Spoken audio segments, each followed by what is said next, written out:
Shalom, shalom au peuple de Dieu, shalom, shalom à la famille en Jésus-Christ. Nous sommes réunis encore en ce jour dans le cadre d'une nouvelle émission prophétique. Nous sommes réunis en ce jour dans le cadre d'une nouvelle émission prophétique. Je suis avec le prophète Jérémie et nous allons partager une parole qu'il a reçue et qui concerne la formation des prophètes. Vous savez que un prophète, c'est quelqu'un qui entend la voix de Dieu et après avoir entendu la parole de Dieu, il communique cette parole aux hommes. Il communique cette parole à l'église. Il communique cette parole aux destinataires. Mais pour que le prophète entende la voix de Dieu, il y a deux conditions que le Seigneur a données au prophète Jérémie. Et avant de partager une parole tout à l'heure, nous allons donner la parole au prophète Jérémie qui va partager avec nous ce que le Seigneur lui a dit. Comment entendre la voix de Dieu en tant que prophète? Comment faire pour entendre la voix de Dieu en tant que prophétesse? Je passe donc la parole au prophète Jérémie qui va partager avec les autres prophètes ce que le Seigneur lui a montré, ce que le Seigneur lui a dit en ce qui concerne les conditions pour entendre la voix de Dieu. Shalom, shalom, peuple de Dieu. Demeurons tous bénis dans le nom du Seigneur Jésus. Je viens en ce jour, par la grâce du Seigneur, partager des enseignements que le Seigneur m'a donnés concernant ma formation dans le ministère prophétique. Et je crois que par sa grâce, cela sera utile à tous également qui ont été appelés à ce ministère. Et même pour tout le reste des enfants de Dieu qui aspirent à écouter la voix de Dieu. Donc je vais d'abord lire premièrement la première parole que le Seigneur m'a donnée pour pouvoir écouter sa voix. Et ici ça concerne l'état intérieur du vase du prophète. Donc je vais lire. Donc le Seigneur m'a dit ceci: recherche constamment la paix intérieure. Si dans ton cœur il y a les murmures, les mauvaises pensées, l'incrédulité, la rancune, la méchanceté, la colère, la convoitise et des choses semblables, alors tu auras du mal à écouter la voix de ton Dieu, même lorsqu'il voudra te parler. Donc, et à travers là, j'ai compris ce qui m'arrivait souvent. Parce que par moments, quand mon cœur n'est pas disposé, j'ai vraiment du mal à écouter la voix de Dieu. Parfois, je demande au Seigneur de me parler, de m'éclairer sur certains sujets, mais je me rends compte que chaque fois, ce sont mes pensées, ce qui me domine plus, ce que j'ai plus dans le cœur, c'est ce qui remonte en fait. Et là, je ne parviens pas à écouter sa voix. C'est pourquoi donc, le Seigneur, à travers ce message qu'il m'a donné, m'a invité à rechercher constamment la paix intérieure, la paix du cœur, à rechercher constamment un cœur pur, à éviter à ce que les souillures et le péché entrent dans mon cœur, de peur que ma connexion avec lui ne soit brouillée et que j'ai désormais des difficultés à l'écouter. Comme moi, par exemple, le Seigneur me parle plus dans mon esprit. Et lorsque mon cœur n'est pas disposé, j'ai vraiment du mal à l'entendre.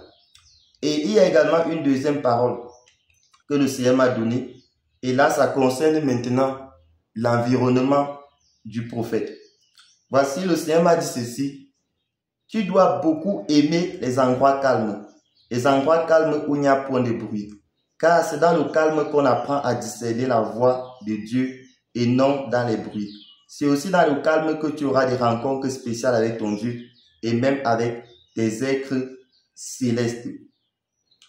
Et le Seigneur, par là, me faisait comprendre qu'il est aussi nécessaire que je choisisse toujours des environnements favorables pour que je puisse facilement écouter sa voix. Parce que par moment, lorsque je suis peut-être dans les endroits où il y a tout le temps des bruits, tout le temps des commentaires, et parfois même des commentaires inutiles, et cela parfois me déconcentre, cela parfois m'amène à ne même plus écouter la voix du Seigneur, parce que désormais, je serai plus attiré par ce qui est dit dans les commentaires, et parfois, ces commentaires ne sont même pas édifiants. Et du coup, ça me perturbe beaucoup. Et par là, le Seigneur m'a fait comprendre que je dois beaucoup rechercher des endroits calmes qui me permettront de l'écouter plus facilement. Et également, il m'a fait comprendre que même en ce qui concerne les rencontres spéciales avec lui, ou même avec des anges qu'il pourra souvent envoyer, il faudrait que je cherche constamment aussi des endroits calmes pour que ces rencontres-là puissent avoir lieu. Parce que ce n'est pas dans des endroits remplis de bruit, ce n'est pas des endroits où il y a des commentaires inutiles, ce n'est pas l'endroit où il y a le bavardage qui pourra me rencontrer, mais ça sera dans des endroits calmes, dans des endroits où je serai seul avec lui. Voilà ainsi partager les messages que le Seigneur m'a donnés concernant ma formation et celle des autres prophètes. Que Dieu vous bénisse au nom de Jésus. Amen. Amen. Nous rendons gloire au Seigneur pour ce message très très important. Un message qui parle ici de la formation des prophètes, la formation de ceux qui ont le don de prophétie, la formation de tous ceux qui veulent exercer le ministère prophétique. Il faut entendre la voix de Dieu pour pouvoir la communiquer aux hommes. Et le Seigneur a parlé à travers le prophète Jérémie et lui a fait comprendre que la première condition ici, c'est avoir un calme intérieur. Il y a le calme extérieur, mais il y a d'abord le calme intérieur.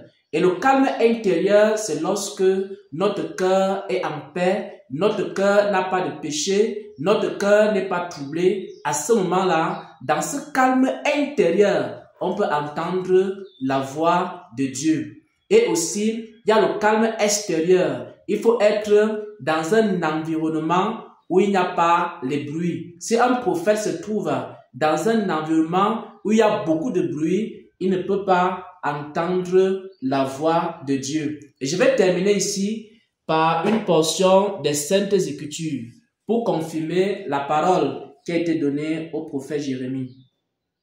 Ésaïe chapitre 30 au verset 15.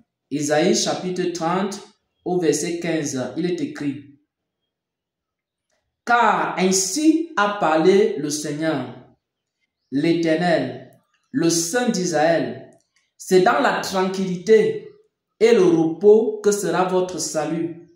C'est dans le calme et la confiance que sera votre force. Donc, c'est dans la tranquillité de cœur, c'est dans le calme et le repos que sera la force du chrétien, que sera aussi la force du prophète. Un prophète qui a le cœur troublé ne va jamais entendre la voix de Dieu. Un prophète qui a l'impureté dans son cœur ne pourra jamais entendre la voix de Dieu. Parce qu'il va plutôt entendre la chair qui lui parle. Et il va parler par la chair et non par l'Esprit de Dieu. Et le prophète a donc besoin d'avoir un cœur pur, un cœur calme, un cœur paisible. Et c'est dans ce calme-là, dans ce repos spirituel qu'il peut facilement entendre la douce voix de notre Seigneur et Sauveur Jésus-Christ. Et la deuxième chose, il faut être dans des endroits calmes. Comme le Seigneur Jésus lui-même, il allait au mont des Oliviers. Et le mont des Oliviers, c'était un endroit calme. Et dans cet endroit calme-là, il faisait donc des rencontres spirituelles. Parce que le prophète, c'est quelqu'un qui fait des rencontres spirituelles. Et ces rencontres spirituelles se font dans des endroits calmes. Que le Seigneur bénisse sa parole. Que le Seigneur bénisse tous ceux qui ont écouté cette parole, qui ont écouté ce message. Que le Seigneur accorde sa grâce à tous les prophètes, à toutes les prophétesses, à tous ceux qui ont le don de prophétie, de pouvoir mettre en pratique cette parole, rechercher le calme intérieur et ensuite rechercher le calme extérieur. C'est ainsi que Dieu va beaucoup vous parler. C'est ainsi que Dieu va beaucoup vous communiquer des paroles et des messages qui seront édifiants pour le monde ainsi que pour le corps de Christ. Shalom, shalom au peuple de Dieu. Amen, amen, amen.